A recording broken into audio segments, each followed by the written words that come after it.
Praise the Lord. Good morning. అందరూ బాగున్నారా? ఈ ఉదయకాల సమయంలో దేవుని యొక్క ఉద్దేశాల నిమిత్తం ప్రార్థన చేస్తుండగా కొన్ని విషయాలని నా వ్యక్తిగత జీవితంలో కూడా నేను పరిశీలన చేసుకున్న విషయాలని ఈరోజు తరంలో ఏ రకంగా నడుస్తుందన్న విషయాలని ధ్యానిస్తుండగా కొన్ని విషయాలు ఆలోచనలు చేస్తుండగా దేవుడు కొన్ని ఆలోచనల విధానాన్ని నాకు తెలియజేయడం జరిగింది. దాన్ని మీ అందరితో కూడా షేర్ చేసుకోవాలని ఎంతగానో ఆశపడుతున్నాను. ఈరోజు కాలంలో చూసుకుంటే విశ్వాసులకి అవిశ్వాసులకి పొత్తు లేకుండా చాలామంది చాలా రకాలుగా స్నేహం చేస్తూ ఉన్నారు. సో వాళ్ళ స్నేహము మంచిగా ఉండి వెళ్ళేంత వరకు ఓకే, కానీ కొందరి విషయంలో మాత్రం ఆ స్నేహము ఎంతో పొరపాట్లని, ఎంతో నెమ్మది లేని జీవితాలని, చివరికి వాళ్ళని సూసైడ్లు చేసుకునేంత భయానకరమైన సిచ్యువేషన్స్ తీసుకెళ్తుందని చెప్పడంలో సందేహం లేదు. ఎందుకంటే మన యొక్క విశ్వాసము మన యొక్క జీవితాన్ని, మన యొక్క సాక్ష్యాన్ని కట్టిన ఆత్మీయ పునాదిని చాలా బలపరుచుకుని ఉండాలని ఇదివరకు వీడియోలో మనం చాలాసార్లు జ్ఞాపకం చేసుకున్నాం. ఆత్మీయులుగా ఉన్న వాళ్ళ యొక్క లక్షణాలు, ఆత్మీయ జీవితంలో మనం తెలుసుకోవాల్సిన లక్షణాలు, కలిగి ఉండాల్సిన లక్షణాలు, వాటిని బలపడే ఉన్న లక్షణాలని మనం ఇదివరకు వీడియోలో ఒక 4 సంవత్సరాలుగా మనం తెలుసుకోవడం జరిగింది. ప్రార్థన, వాక్యము, విశ్వాసము, సహవాసము అని 4 పిల్లర్స్ మీద మన యొక్క ఆత్మీయ జీవితాన్ని పునాదిగా వేసుకొని మన యొక్క దేహాన్ని దేవాలయంగా మార్చుకునే అవకాశాన్ని దేవుడు మనకు కల్పించాడు.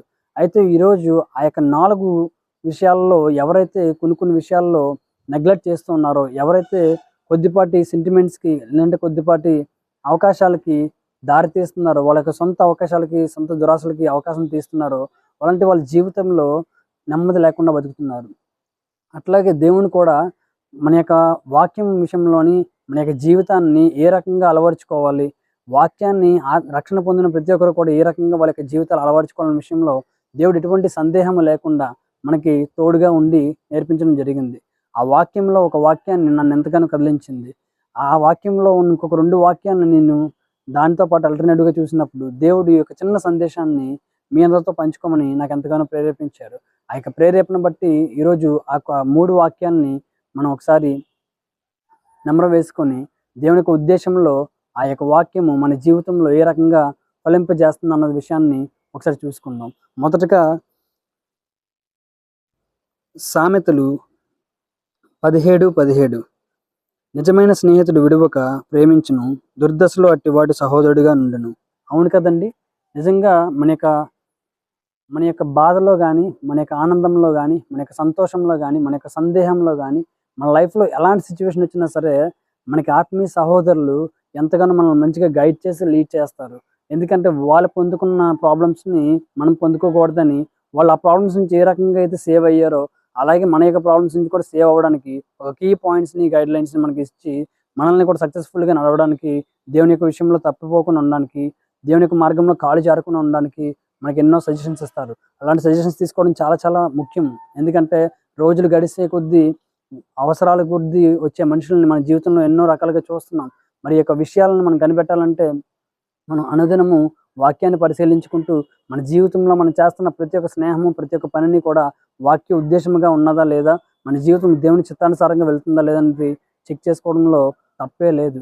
ఎందుకంటే చాలా విషయాల్లో మనం చదువుకుంటున్నప్పుడు ఒక విషయంలో నాకు ఒక మాట ఎప్పుడు కూడా తరచూ గుర్తొస్తుంటుంది. కొందరు సహవాసం చూస్తుంటే లోకానికి బాగా ఎడిక్ట్ అయిన వాళ్ళని, లోకంలో విచ్చలవిడిగా పాపం చేస్తున్న వాళ్ళతో విశ్వాసులుగా ఉన్న వాళ్ళకి ఎందుకనో ఫ్రెండ్షిప్ అనే ఒక పేరుతోని, లేదంటే ఒక రిలేషన్షిప్ అనే పేరుతోని ఎంతగానో పెనవేసుకొని పోతున్నారు.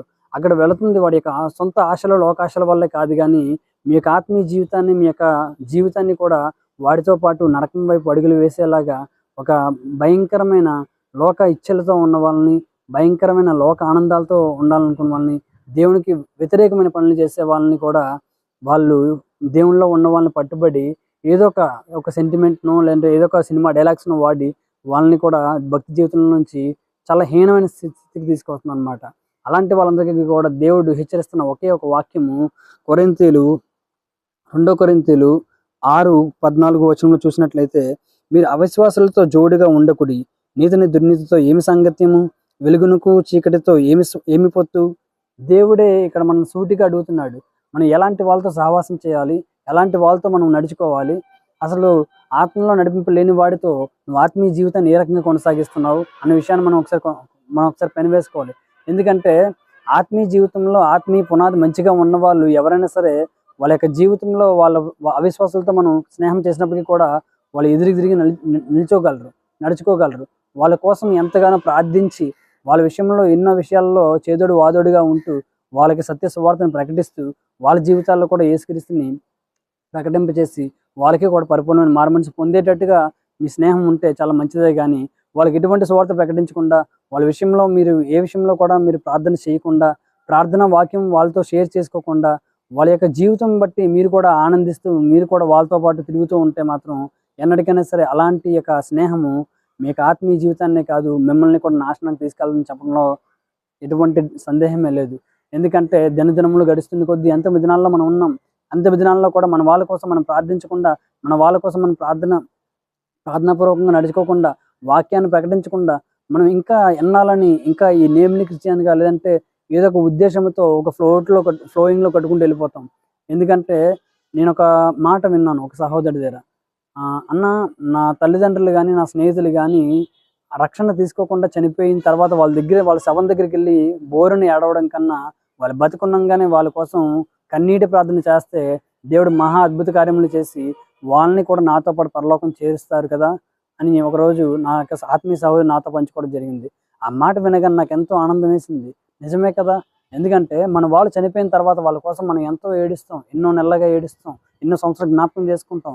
ఇవన్నీ వాళ్ళు మనకు దూరం అయినప్పుడు మనం చేయడం కన్నా వాళ్ళు మనకు దగ్గరగా ఉన్నప్పుడు వాళ్ళ కోసం ప్రతిరోజు అనుదినము కన్నీటి ప్రార్థన చేసి వాళ్ళ రక్షణ సువార్తను ప్రకటిస్తూ వాళ్ళ రక్షణ కోసం మనం దేవుని దగ్గర పనికిలాడినట్టయితే ఖచ్చితంగా దేవాది దేవుడు మీకు ఇచ్చిన రక్షణ అట్టి గొప్ప రక్షణ వాళ్ళకి కూడా దయచేసి వాళ్ళని కూడా మీ యొక్క ఆత్మీయ గుంపులో ఐక్యతగా ఉండేటట్టుగా, ఒక బలముగా ఉండేటట్టుగా దేవుడు సంపూర్ణమైన ఆరోగ్యాన్ని, సంపూర్ణమైన స్నేహాన్ని, సంపూర్ణమైన ఆత్మీయ జీవితాన్ని ఇస్తానని చెప్పడంలో ఎటువంటి సందేహం లేదు. అందుకే దేవాది దేవుడు మనకి చివరిలో ఒక వాక్యం ద్వారా చెప్తున్నారు. అదేమిటంటే కీర్తనలో 133 ఒకటో వాక్యంలో, నిజమైన స్నేహితుడు విడువక ప్రేమించును, దుర్దశలో అట్టివాడు సహోదరుడిగా నుండును. నిజంగా కదండి.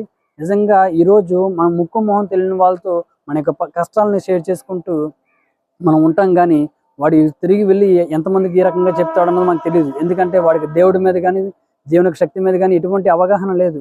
అవగాహన లేకపోవడం వల్ల మనలాంటి వాళ్ళని చూస్తే వాడికి చిన్న చూపు ఉండొచ్చు, లేదంటే ఆ క్షణంలో అవకాశవాదిగా కనిపించవచ్చు. ఈ రోజు వాడికి అనుకూలంగా మన స్నేహంలో అన్నీ ఉండొచ్చు.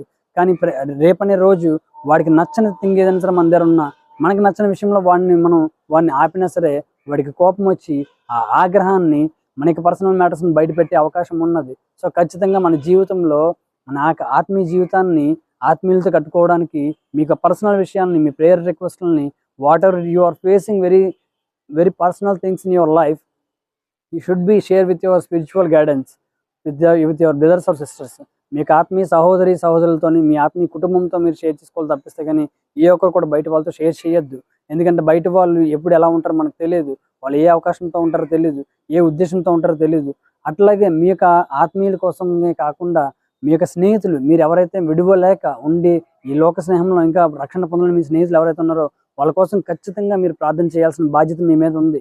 ఎందుకంటే మీ మట్టుకు మీరు భక్తి చేసుకొని, మీరు మట్టుకు మీరు దేవుని యొక్క సన్నిధిలో ఆనందించి మీరు పరలోకం వెళ్ళిపోతే సరిపోతుందా? లేనే లేదు. నిజమైన స్నేహితుడు విడువక మనల్ని ఏ రకంగా అయితే ఎడబాయకుండా మనతో పాటు ఉంటాడో, స్నేహితుడిగా ఉంటూనే మన సహోదరి యొక్క ఒక బ్రదర్ బాండింగ్ మనకి ఏ రకంగా అయితే ఇస్తారో, అట్లాగే మీ యొక్క స్నేహితుల కోసం మీరు ఖచ్చితంగా వాళ్ళు నరకంలో చేరకముందే, వాళ్ళ ఆత్మీయ ఈ లోకంలో నశించకముందే వాళ్ళ కోసం ఎంతగానో ప్రార్థించి పరితపించినట్లయితే ఆ యొక్క దేవాది దేవుడు మీ ప్రార్థన బట్టే కాకుండా ఆయనకు అద్భుతమైన కృపను బట్టి, ఆ యొక్క ఆత్మ మీద ఉన్న ఆయనకు భారము బట్టి కూడా ఆయన ఖచ్చితంగా వాళ్ళకి కూడా సత్యసువార్తను అర్థమయ్యేలా చేసే హృదయాలను వాళ్ళకి ఇస్తారు, అటు జ్ఞానం వాళ్ళకి ఇస్తారు, వాళ్ళ మనోన్నతలను తెరుస్తారు, వాళ్ళ హృదయాలను తెరుస్తారు. తెరిచి గొప్ప రక్షణని వాళ్ళలో కూడా ప్రవేశపెట్టి మీరందరూ కూడా కలిసి దేవుని స్తుతించి ఆనందించినట్టుగా మీ జీవితాలని అన్నింటిని కూడా దీవించి ఆశీర్వదించాలని నేను మనస్ఫూర్తిగా కోరుకుంటున్నాను. అటు విధంగానే మీరు చేస్తున్న ప్రతి ఒక్క ప్రార్థనలో కూడా ఆత్మవిశ్వాసంతో మీరు పెనుగాలితో ఎటువంటి సిచ్యువేషన్ ఉన్నా సరే మీరు ఎటువంటి అలసిపోకుండా మీరు ఖచ్చితంగా ప్రార్థన చేసినట్లయితే మాత్రం మీ ప్రార్థన ఖచ్చితంగా పరలోకం చేరుతుంది. తగిన సమయం అందు ఆ యొక్క ప్రార్థన యొక్క జవాబు ఖచ్చితంగా వస్తుంది.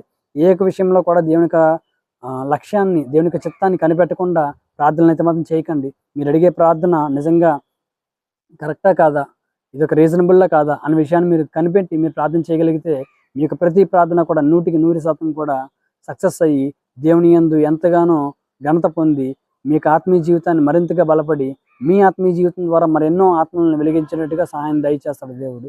దేవుడు ఈరోజు మిమ్మల్ని వెలిగించాడు. ఈ వెలుగుని మీ వరకు కాకుండా మరో 10 మందిని వెలిగించేటట్టుగా దేవుని యొక్క ఆత్మలో బలపరిచేటట్టుగా మీరు చూసినట్లయితే మాత్రం ఖచ్చితంగా దేవాది దేవుడు మీ పట్ల ఎంతగానో ఆనందిస్తాడు. పరలోకంలో గొప్ప విందు చేస్తూ మిమ్మల్ని ఎంతగానో ఘనంగా ఆహ్వానిస్తాడు. అట్టి శుభాభివందనాలు, అటువంటి కృతజ్ఞతలు మీ అందరూ కూడా పొందుకోవాలని, శుభ వాగ్దానాలని పొందుకోవాలని, మంచి ఆత్మీయ జీవితాన్ని కట్టుకోవడానికి మంచి ఆత్మీయుల్ని ఏరుకొని ఒక మంచి సంఘంగా ఉండాలని మనస్ఫూర్తిగా కోరుకుంటూ praise the Lord. Have a blessed day.